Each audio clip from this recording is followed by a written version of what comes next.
Irmãos, hoje eu quero trazer uma reflexão ao seu coração, que está no livro de João, o Evangelho de Jesus Cristo, segundo o relato do apóstolo João, no capítulo 6. Vamos ler alguns versículos. Na medida que eu vou dizendo, a Rebeca vai colocando ali e a gente vai. Então vamos começar pelo versículo 51. O versículo 51 diz assim: Eu sou o pão vivo que desceu do céu.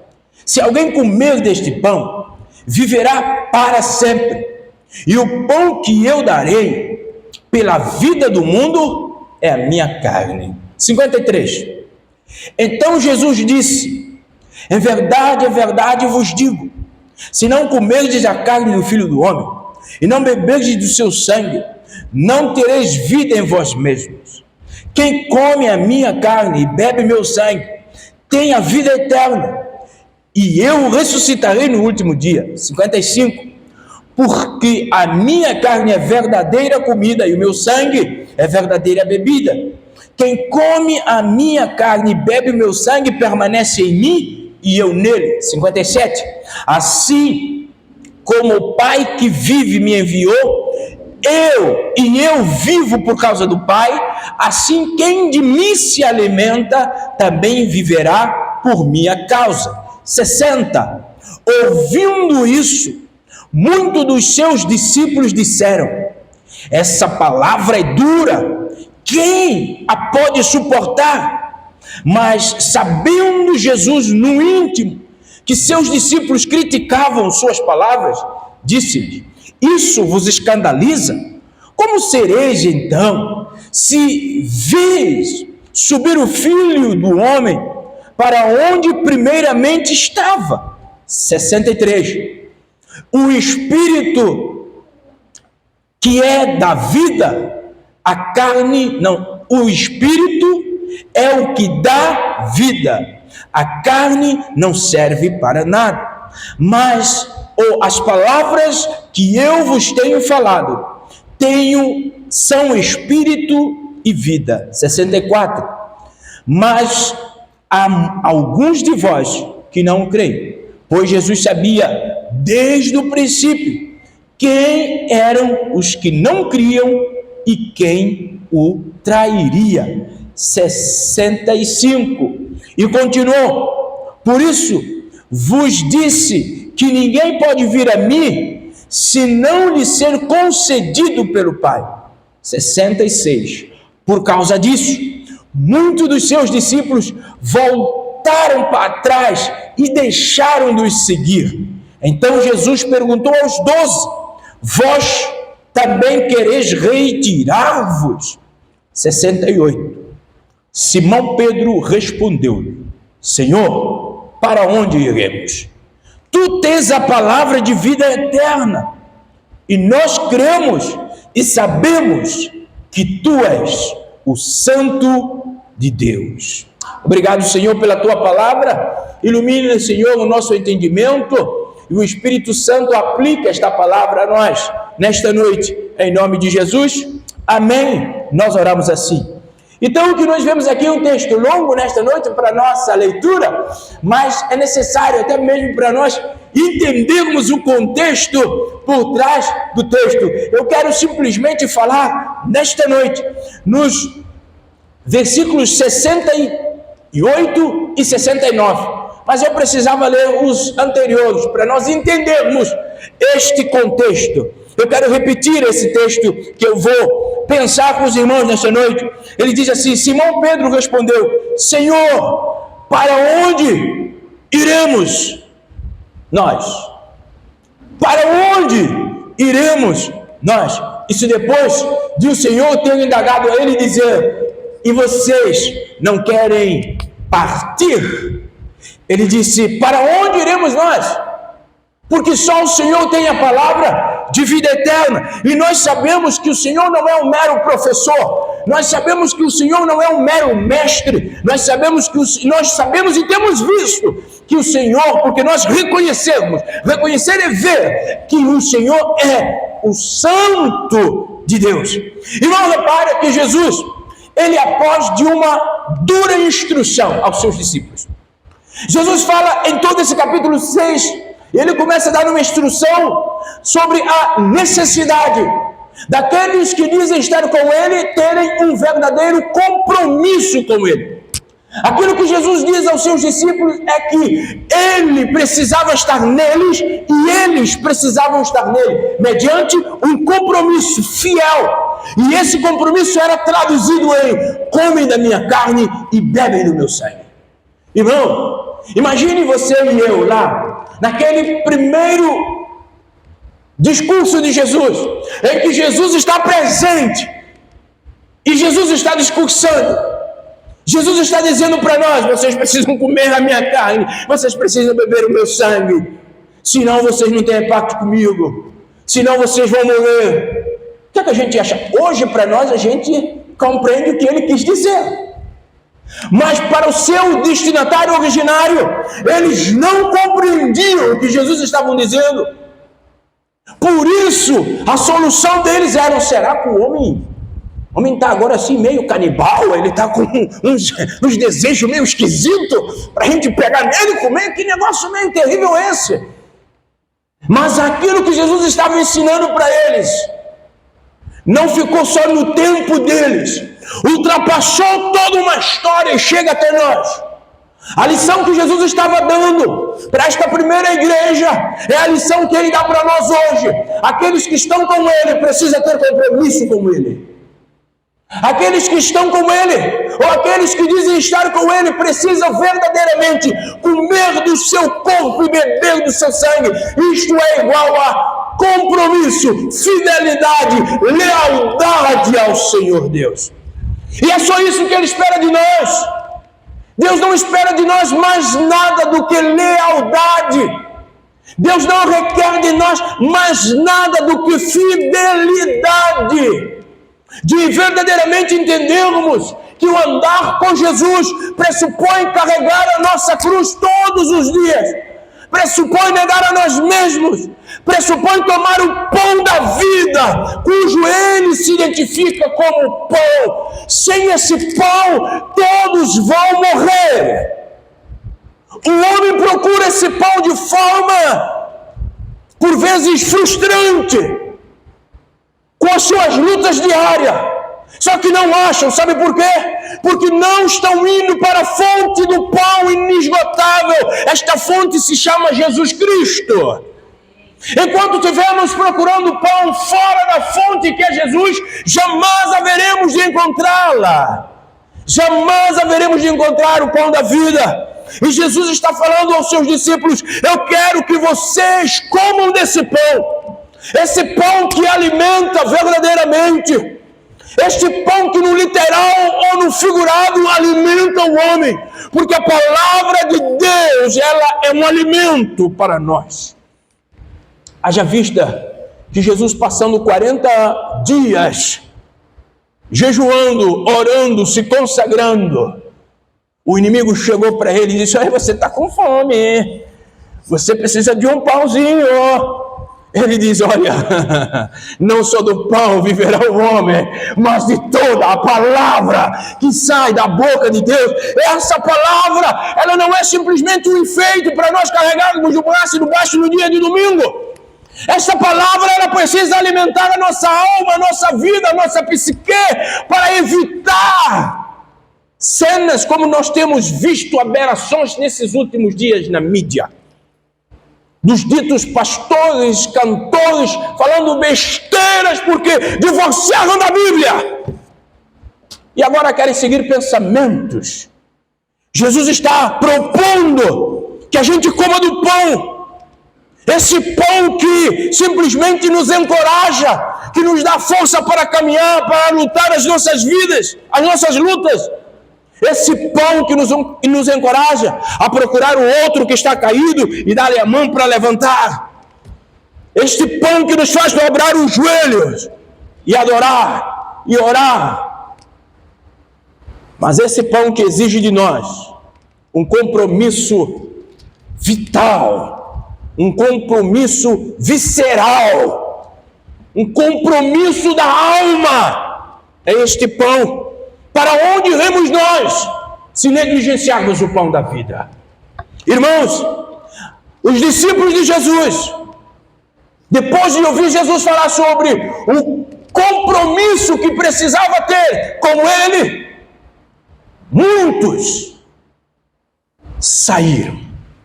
Muitos abriram ou deram as costas ao Senhor Deus, na pessoa de Jesus Cristo e aos seus ensinamentos. Eles simplesmente foram embora. E lá estavam os 12, sentados, olhando um para a cara do outro. Acredito eu. Um olhando para a cara do outro e falando: rapaz, todo mundo foi embora. E nós? E agora? Como Jesus já os conhecia, Jesus fez questão de acender um questionamento no seu coração. E vocês? Vocês que estão aqui, não querem ir também? Porque se for para ficar, saiba que a sua vida vai estar em perigo. Se for para ficar, saiba que você pode experimentar arenas com animais ferozes, varas de tribunais, por minha causa, por meu amor. Se for para ficar, você não quer ir também, porque aqueles que querem caminhar de forma facilitada já foram. Aqueles que querem uma fé convencional já foram. Vocês não querem ir também? Pedro, desta forma honesta, como sempre ele apresenta, esta forma direta e muitas das vezes inocente, ele responde para todos eles. A propósito, ele responde até para nós nos dias de hoje. Ele simplesmente diz ao Senhor: para onde iremos nós? Para onde iremos nós? Só o Senhor tem a palavra de vida verdadeira. Sabe o que Pedro está dizendo? Para onde iremos nós, se só o Senhor é o caminho? Para onde iremos nós, se só o Senhor é a verdade? João 14,6. Para onde iremos nós, se o Senhor é a chave para nós conhecermos a Deus? Se o Senhor é a chave do céu, para onde iremos nós, meu irmão? Embora, desde o tempo de apóstolo Paulo até os dias de hoje, muitos são aqueles que filosofam em torno da vida, muitos são aqueles que querem definições em torno da vida, mas agora, o único que tem palavra da vida eterna, o único que tem palavra da vida eterna, esse é Jesus de Nazaré. Esse é Jesus que fora morto, mas está ressurreto, vivo com o Senhor está, e virá buscar a sua igreja. E nós decidimos segui-lo, nós decidimos confiar nele, porque nós acreditamos, como Pedro acreditou, ele é o Santo de Deus. Não há outro caminho, não há outra verdade. Repara, meu irmão, que a confissão de Pedro estava baseado, firmado em 4 certezas importantes. E essa certeza todo cristão precisa ter. Quando Pedro diz: para onde iremos nós? Primeiro, ele estava querendo dizer: não há ninguém mais a quem nós podemos recorrer. Jesus é a última instância, não há ninguém mais aonde a gente vai recorrer. Porque se nós abandonarmos a Jesus, vamos apelar e interceder, ou apelar à intercessão de quem? Se ele é a última instância. Pedro dizendo: para onde iremos nós? Ele também estava dizendo: só Cristo tinha a palavra de vida eterna. Ainda que a palavra aparentemente beliscava os interesses das pessoas, porque isto é normal, as pessoas quando se veem confrontadas com a realidade do seu pecado, a primeira ação é fugir da verdade. Mas essa verdade que nos coloca em pé e que nos leva para o céu, ela não muda por causa do meu pecado, mas eu preciso mudar por causa dela. Quando Pedro diz: para onde iremos? Ele reconhece que Jesus era Cristo. Ele reconhece que Jesus era a resposta de Deus ao pecado do homem.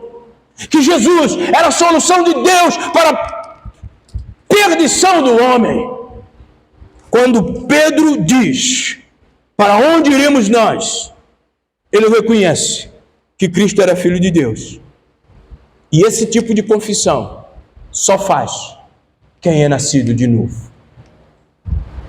Só quem nasceu de novo tem essa certeza que Pedro teve, de que não há outro recurso, de que não há outra vida, nem palavra de vida eterna, que Cristo, que Jesus é Cristo, e que Cristo era Filho de Deus. 1 João 1,5 vai dizer: todo aquele que crê que Cristo é, que Jesus é Cristo, esse alguém, ele é nascido de Deus. Por isso, essa certeza é vista na vida daqueles que já passaram pelo novo nascimento.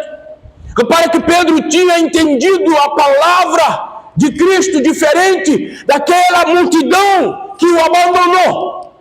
Pedro entende a palavra como palavra de vida, porque toda a palavra do homem, toda palavra que vá ou vã da terra, que é produzida por homem terreno, são palavras da terra, e para a terra elas ficam, e mais nada acontece com elas. Mas Pedro percebe que Cristo falando, que o homem deveria ter um compromisso com ele, que o homem deveria priorizar o reino dele, que o homem deveria comer do seu corpo e beber do seu sangue. Pedro entende com muita clareza que a palavra de Cristo não era uma palavra de produção humana, não vinha da terra, mas vinha do céu, porque Cristo era Filho de Deus. Eram palavras que vinham do alto. As palavras de Jesus, meus irmãos, elas produzem em nós uma transformação. Se a palavra do Senhor, ela não está produzindo, se você está lendo a Bíblia honestamente, e essa palavra não está produzindo em você mudança, você precisa pedir a ajuda do Espírito Santo de Deus. Porque a palavra de Deus, ela é viva. Ela não é simplesmente uma palavra fria, ou uma verdade objetiva fria. Mas não, ela é a palavra de vida. Então aquele que está morto precisa dela para reviver.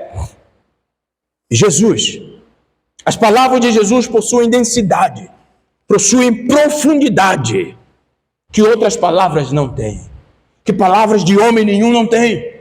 Seja ele filósofo, seja ele pastor, seja ele o que ele for político, palavra nenhuma desses homens não tem a profundidade, a densidade que tem a palavra de Deus, porque a palavra de Deus é palavra de vida eterna. O Senhor diz, no livro de Números, que ele não é homem para mentir, nem filho do homem para se arrepender. No livro de Jeremias, capítulo 1, no versículo 12, ele diz: eu, o Senhor, zelo pela minha palavra. Repara algo bastante importante, é que a palavra de Deus contém plenitude de vida.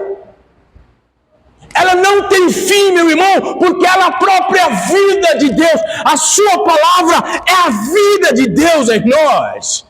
Aleluia! Por isso nós precisamos dela.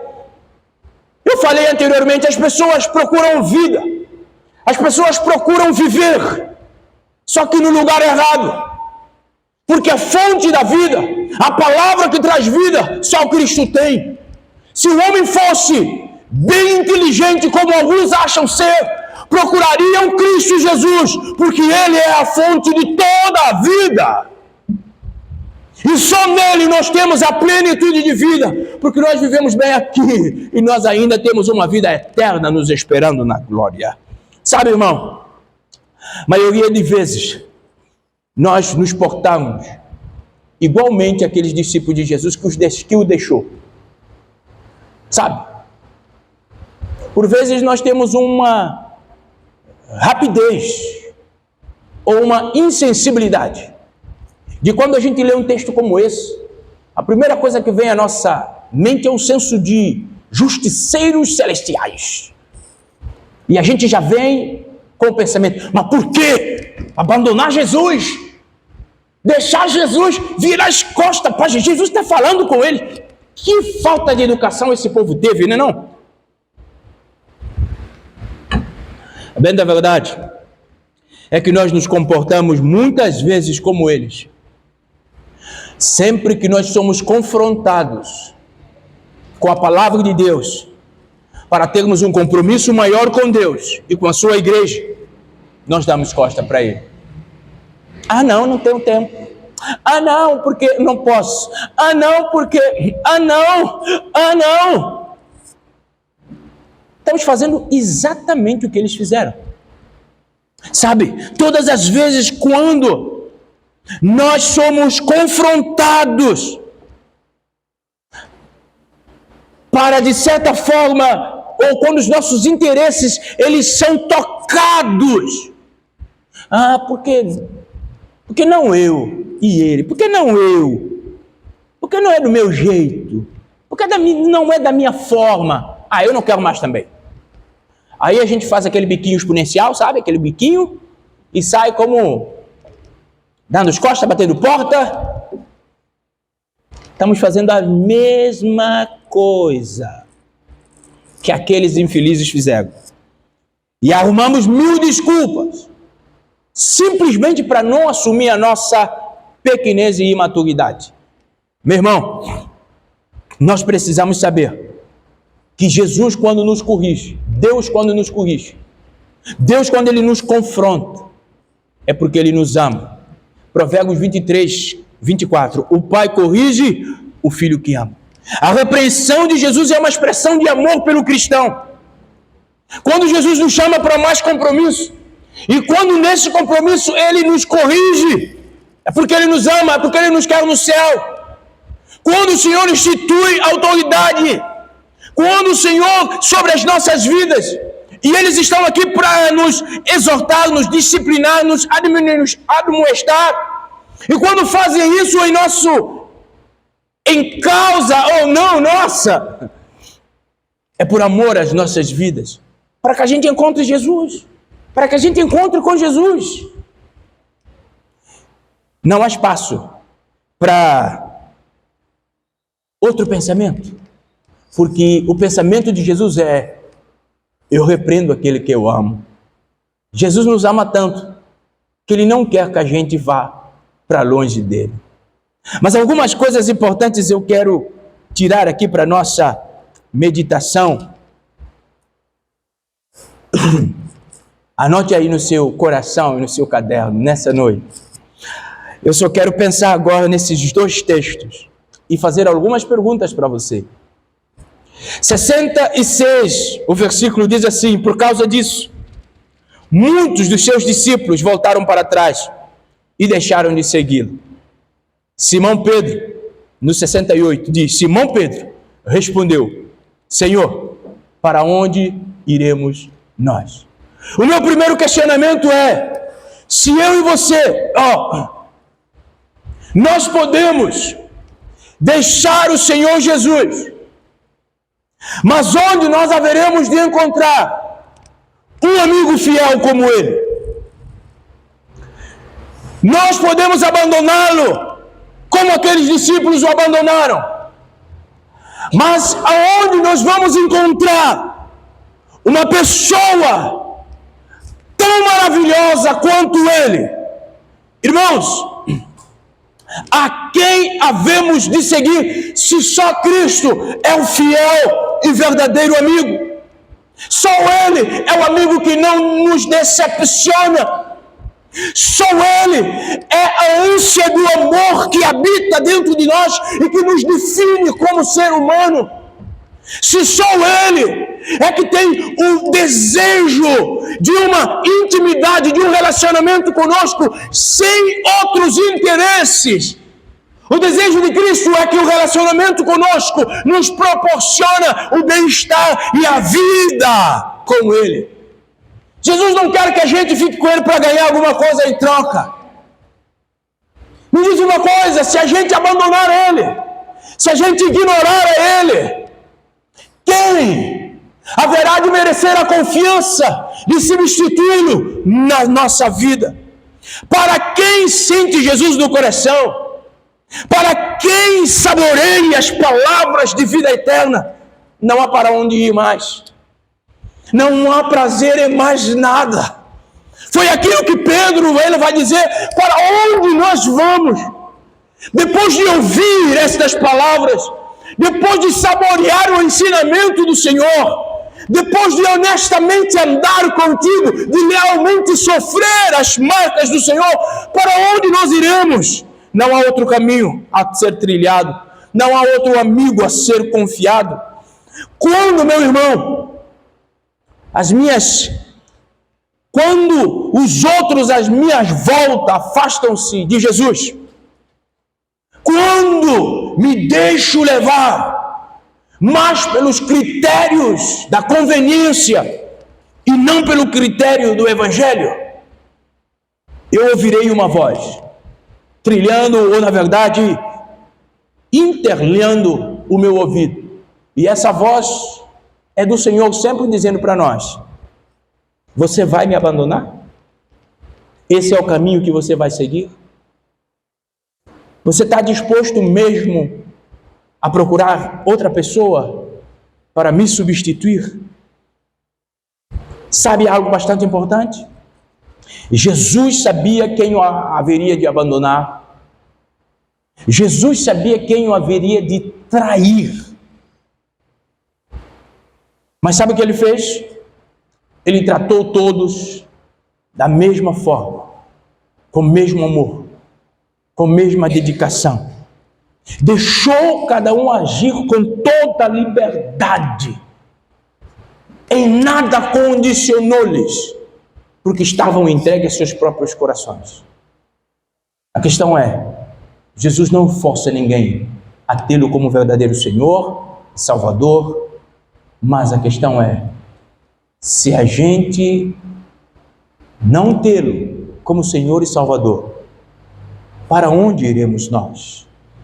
Algumas pessoas tentam deixar o caminho do céu um pouquinho mais largo, porque eles querem viver a conveniência, ou no caminho da eternidade a sua conveniência, para não interromper alguns tipos de relacionamentos, que podem ganhar alguma coisa em troca, mas que ofende a palavra de Deus, mas não tem nada a ver. Tentam deixar o caminho do céu um pouquinho aberto, só que a palavra do Senhor vai dizer que o caminho para o céu é estreito. Estreito na sua medida. Não entra com uma única vírgula mais do que você mesmo. Então, este é a proposta de Jesus. Por isso ele diz aos seus discípulos: se vocês não comerem a minha carne, beberem meu sangue, não tiverem um compromisso visceral comigo, se vocês não estiverem em mim e eu não estiver em vocês, o caminho do céu fica muito estreito mesmo. A palavra que Jesus pregou, embora parecia uma palavra dura, a multidão tomou ela como um fardo pesado, porque eles chegaram a dizer: quem poderá suportar este fardo? Quem poderá? É um fardo pesado esta palavra. Quem poderá ter um compromisso tanto assim com esse homem? Mas, pelo contrário, o que Jesus estava fazendo era dando um fardo leve, era trocando o fardo, trocando o jugo, e o povo não estava entendendo, porque eles estavam cheios de si mesmos, cheios da sua vontade, cheios das suas vaidades, cheios do seu homem interior. E todas as vezes que nós somos cheios de nós mesmos, as coisas de Jesus parecem impossíveis para nós. Só que para o céu, ele ainda continua sendo o único caminho. A segunda coisa que a gente aprende aqui: para onde nós iremos? Nós podemos até, irmãos, deixar Jesus, ignorar Jesus, mas para onde nós iremos quando os nossos pecados começarem a pesar sobre nós? Quem haverá de nos socorrer quando os nossos pecados começarem a pesar sobre nós? Jesus é o único que pode perdoar o pecado. Isaías 43, o versículo 25, ele vai dizer: eu mesmo sou o que apago as tuas transgressões por amor de mim, e não me lembro dos teus pecados. Deus diz que somente Ele pode perdoar e não lembrar. Agora, se nós nos afastamos dele, ignoramos ele, para onde nós iremos quando o pecado nos pesar as costas? Quando o pecado nos confrontar? Irmão, todo ser humano terá de se apresentar diante de Deus para o julgamento. Todo ser humano. E os pecados serão colocados diante de todo ser humano. Então quem poderá nos livrar? Se nós abandonarmos Cristo hoje, se nós ignorarmos Cristo hoje, se nós escolhermos prazer desta terra a despeito da fidelidade e lealdade ao Senhor Deus, quem poderá, irmãos, desistir de Deus ou simplesmente ignorar a Deus? Não faz você se livrar de se apresentar diante dele. Viver como se ele não existisse não vai isentar você do julgamento dele. E isso o homem lá fora esquece. Por isso nós, enquanto igreja, precisamos lembrar eles que ignorar Jesus não os afastará do julgamento de Deus. Mas o grande problema é que se abandonarem Jesus hoje, quem nos poderá defender diante do julgamento do Senhor? Para onde irão? Para onde irão?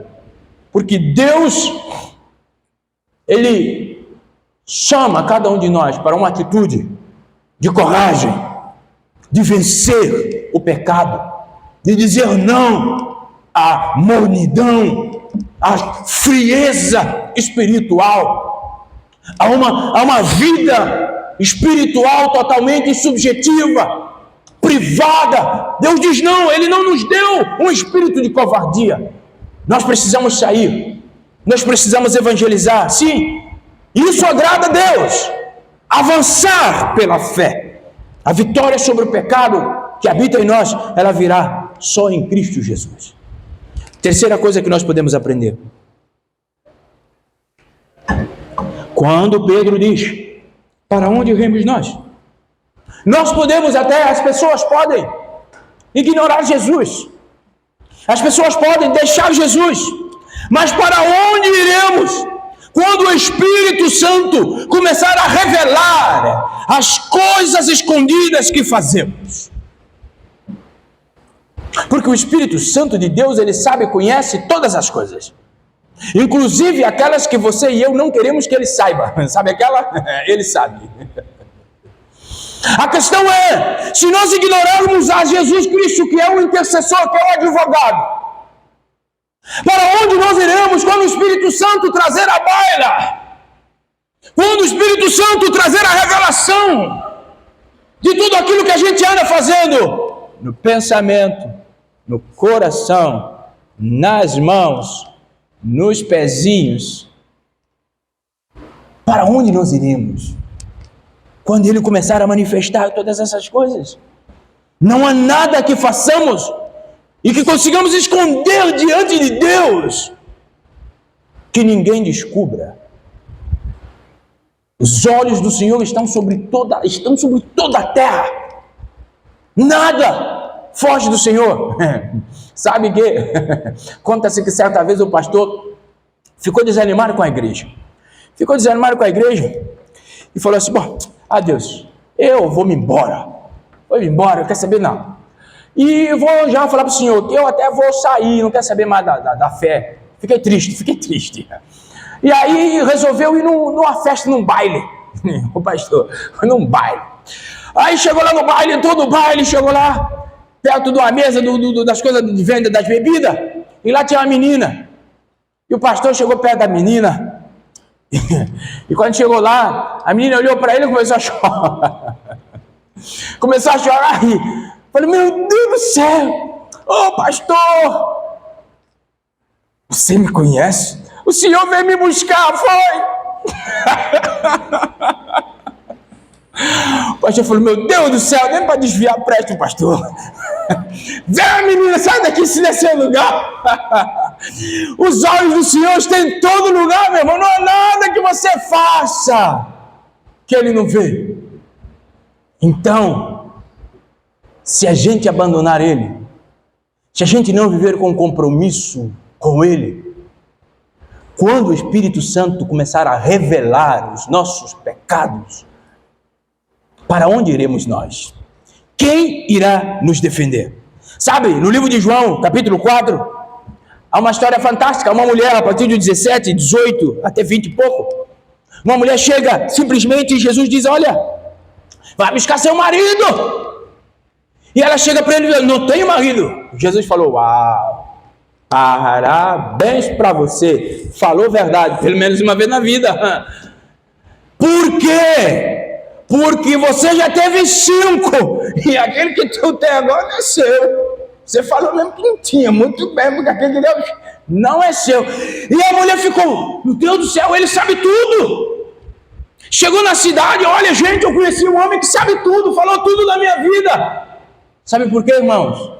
Nada que eu e você fazemos está oculto a Deus.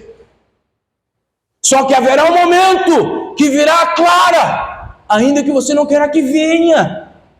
A questão é, se nós abandonarmos o advogado, quem irá nos defender? Para onde iremos nós? Nossa escolha, nenhuma escolha, irmãos, que viemos a fazer fora de Deus, poderá nos livrar da fúria de Deus contra os nossos pecados. Somente Jesus pode perdoar os nossos pecados. Nunca esqueça disso. Nenhuma escolha. Quarta lição que nós podemos tirar a partir deste pensamento de Pedro. E eu quero questionar você também. Quer abandonar? Pode abandonar. Quem quiser. Agora a questão é: para onde irá quando sentir desesperado consigo mesmo? Quando a aflição da vida presente te sufocar, quando a tensão vier sobre você, quem te socorrerá? Meus irmãos, mas na verdade é que nós temos um inimigo sagaz. E o diabo, ele tenta a todo custo nos enganar. Ele vive para enganar porque ele é um enganador. Ele engana as pessoas. Olha, ninguém te ama, olha, você está sozinha.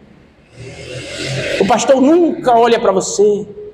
Você está ali, ó, ninguém dá atenção. Todo mundo está bem, olha só, todo mundo na casa. Você jogada. Mentira de Satanás para a sua vida, irmão. E muita gente acredita nisso. E se escraviza por causa disso. Morre por vezes por causa disso. Mas a questão é, se você abandonar Deus, quem vai te livrar das garras de Satanás, das suas mentiras? Sabe por quê, meu irmão? Porque muitas das vezes a pressão do inimigo é tanta nas nossas vidas para nos derrubar, que a gente por vezes sente balançado. Mas o apóstolo Paulo nos dá a receita. Aproximemos do Senhor com verdade em nosso coração. Nos apeguemos a Ele. Esperemos que Deus nos livrará desta morte cruel que o inimigo tem proposto ao nosso corpo. Irmãos, a vitória sobre as inconstâncias da vida, ela virá através de um desenvolvimento de uma consciência de quem mora em nós. Quando eu tiver uma consciência de quem mora em mim, de quem move em mim, as inconstâncias da vida não me determinam. Gosta ou não de mim, eu sou filho do Altíssimo. Eu sou precioso, porque o Senhor Jesus se doou por mim. Todo mundo pode dizer: você é feio, você é pobre, você é magro, você é gordo, você é preto, você é branco. Eu digo: eu sou filho do Eterno. Porque eu sei em quem eu tenho crido. É a partir desse desenvolvimento, desta consciência de quem está em mim, é que eu vou vencer as inconstâncias da vida. Mas se eu não tiver essa consciência, e se eu não estiver em Cristo e Ele é que cria essa consciência em mim, eu vou simplesmente me entregar a todas as outras coisas. Irmãos, permanecem no Senhor, principalmente quando você achar que está sozinho. Permanece no Senhor. Quinta coisa que a gente aprende aqui, quando Pedro diz, para onde nós iremos? A gente pode deixar Jesus como aqueles deixaram. Quem quiser, pode deixar. Mas agora a questão é, para onde iremos? Quando a gente perder as pessoas. Quando começarmos a perder as pessoas, e que as nossas forças se vão juntamente com elas, e que o desânimo nos bate, quem irá nos socorrer?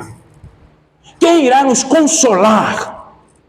Repara algo bastante importante, que a dor, a tristeza, a mágoa, é familiar a todo homem, porque isso é a razão do pecado, porque isso é do homem, nós precisamos lidar com ela. Mas agora, nós temos um encorajamento, e o nosso encorajamento está na palavra, porque Paulo vai dizer em 2 Coríntios 1,13, ele diz, bendito seja Deus e Pai do nosso Senhor Jesus Cristo, Pai das misericórdias, Deus de toda consolação. Repara que toda a nossa consolação é Deus. Agora me diz uma coisa, se abandonar a Deus, se ignorar a Deus, quem irá nos consolar? Para onde iremos nós? Quando a dor, a tristeza, a mágoa assaltar o nosso coração, se nós abandonarmos o Senhor, se nós negligenciarmos o relacionamento com o Senhor, Deus é revelado como Pai de toda misericórdia e de toda consolação. Isso simplesmente define de que Ele é a fonte inesgotável de toda consolação. Então, se você está ferido, a consolação é Ele. Precisa correr para Ele, é a fonte de toda consolação. Muitas das vezes nós queremos fazer uma teodiceia em torno de sofrimento e de tristeza das pessoas. Eu, enquanto pastor, enquanto teólogo, não faço isso. Não tenho tempo para fazer isso, sabe por quê? Porque eu prefiro ficar com a Bíblia. Aí você pode perguntar para mim, pastor, o que é fazer uma teodiceia? Teodiceia é procurar justificar Deus em meio ao caos. Eu não justifico, porque Ele é soberano. Sabe o que eu faço? Eu oro para que a consolação dEle alcance o coração daqueles que estão com sofrimento. Tentar dizer, não, talvez isso deve ter acontecido, porque Deus achou isso, tem pessoas que vivem fazendo isso. Isso é perca de tempo. Pode até plantar uma heresia no coração das pessoas e distanciar as pessoas mais de Deus. Mas ele diz aqui que Ele é a fonte do encorajamento, a fonte da misericórdia, a fonte do conforto, da consolação. Jesus Cristo ressurreto.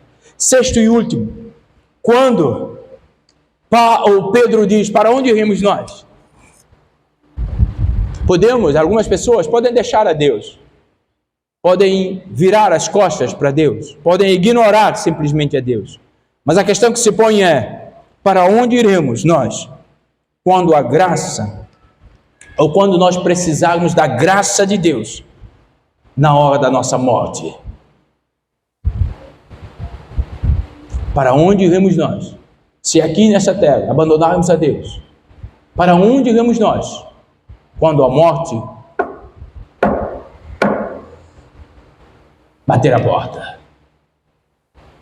Já pensou nisso? A morte. Já escreveu alguém que é a única certeza que a vida concede a todo homem. A vida não concede certeza de mais nada. A única certeza que a vida concede é a morte. A vida não garante que o cara vai ser bem sucedido, se o cara vai estudar, se o cara vai ser uma pessoa. A vida não concede nada. A única coisa que sabe é que se nasceu, já começou a morrer. Todos que nasceram, já começou a morrer. Então, na hora da morte precisamos da graça de Deus para estarmos com Deus. Mas se nós optarmos por ignorar a Deus, abandonar a Deus, viver a nossa vida ao nosso bel prazer, viver a nossa vida para a realização própria, para onde iremos nós quando a morte chegar? Meu irmão, Lucas capítulo 23 e o versículo 42 conta-nos uma história bastante fantástica. Um certo rapaz falou para Jesus: Jesus, lembra-te de mim, uma oração, quando entrares no teu reino. Lembra-te de mim quando entrares no teu reino. Só que muitas vezes tem pessoas que não têm esta oportunidade de fazer esta última oração: Senhor, lembra-te de mim quando entrares no teu reino. Então é melhor viver agora no reino de Deus, para Deus, de Deus e para Deus. Irmãos, Pedro conclui a sua afirmativa da seguinte maneira: nós temos crido e conhecido que tu és o Cristo, o Filho de Deus vivo. E nós? Isto é uma resposta que nós damos na vida e com a vida. Que o Senhor nos ajude, nos encoraje a segui-lo retamente, por mais que seja desafiador esta atitude que Pedro teve. Não esqueça que essa atitude de Pedro levou-lhe a uma cruz de ponta cabeça, mas foi reconhecido no céu. Por mais desafiadora que seja esta decisão, o desejo de Jesus é que nós tomemos essa decisão e andemos conforme ela, honestamente, lealmente, todos os dias das nossas vidas. Você nessa noite tem a oportunidade de avaliar, de colocar a sua vida numa balança e ver se você pode responder como Pedro: temos visto que tu és o Cristo. E ver se você pode responder todos esses questionamentos aqui narrados a partir da memória de Pedro. Para onde iremos nós? Para onde você irá quando a morte bater à sua porta? Para onde você irá quando o seu pecado for colocado diante de você? Para onde você irá quando os seus sentimentos de dor e tristeza e sentimentos que filipendiam a alma assumirem o controle na sua vida? Para onde você irá quando o seu pecado pesar sobre as suas costas? Para onde você irá quando você estiver sozinho? Para onde você irá? Pense nisso, baixe sua cabeça, eu quero orar com você.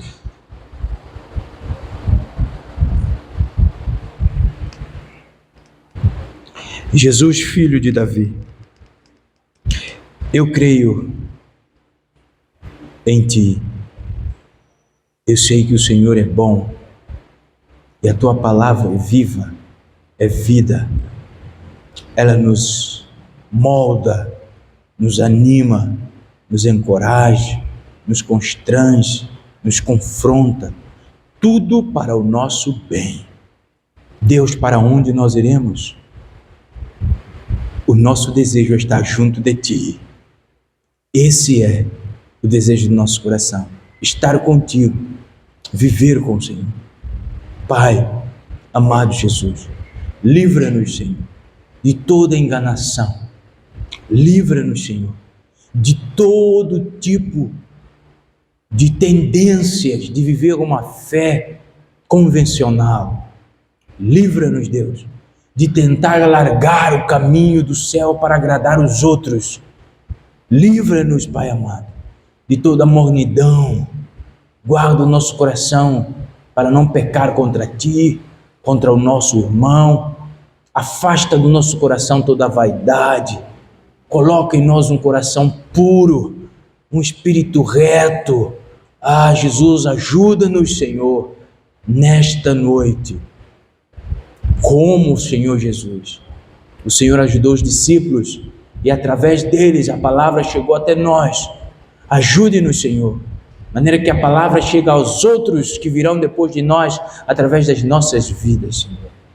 Se conosco, perdoe nossos pecados e aquece o nosso coração em te servir. Em nome de Jesus nós oramos. Amém. Irmãos, se não for para servir a Cristo Jesus, como Ele quer, como Ele deseja, como a palavra nos instrui, nós podemos estar perdendo tempo. Não esqueça disso jamais na sua vida.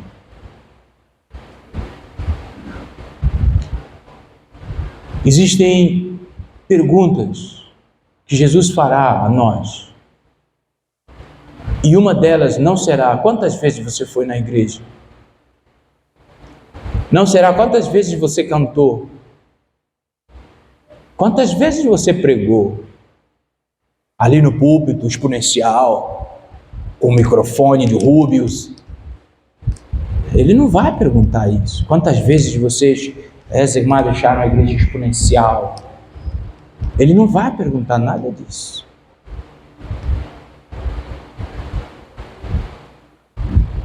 Sabe o que ele vai perguntar? O que você fez com o sacrifício do meu filho?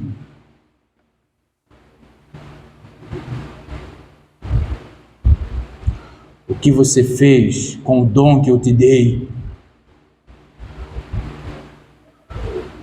O que você fez com a família que eu te dei?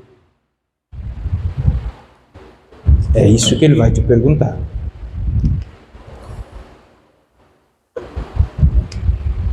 Pense nisso. Pense nisso. Que o Senhor aquece o nosso coração e os nossos olhos para aquilo que é essencial, para aquilo que é verdadeiro e para aquilo que importa. Deus abençoe, conceda uma semana de paz a todos nós, livrando do perigo do mal, prosperando a casa de cada um, abençoando o trabalho de cada um.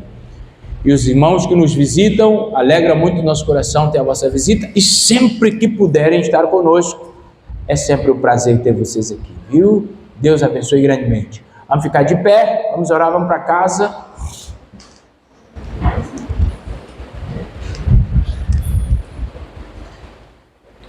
Obrigado, Jesus, por esta noite. Obrigado, Senhor, pelo tempo que nós passamos aqui, cantando louvores ao Senhor, ofertando na casa do Senhor, e ouvimos, Senhor Jesus, essa palavra do Senhor. Nós queremos entregar nas Tuas mãos agora a nossa saída para casa, pedindo que o Senhor nos conceda a proteção durante toda a caminhada até a nossa casa.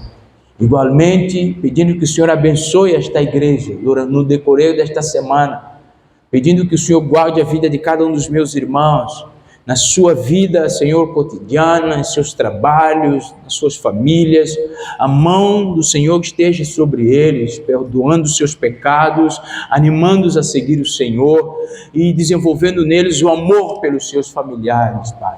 Deus, leva-nos em paz, abençoe nossos visitantes, Senhor, que esta palavra possa desafiá-los a amar o Senhor mais e mais, Pai amado. Guarda-nos, Senhor, e nos dê uma noite de paz. Em nome de Jesus nós oramos. Que o amor de Deus o Pai, a graça salvadora e redentora de Jesus Cristo, seu Filho, a comunhão e doces consolações do Espírito Santo de Deus esteja no nosso meio e em nós, hoje e sempre. Amém.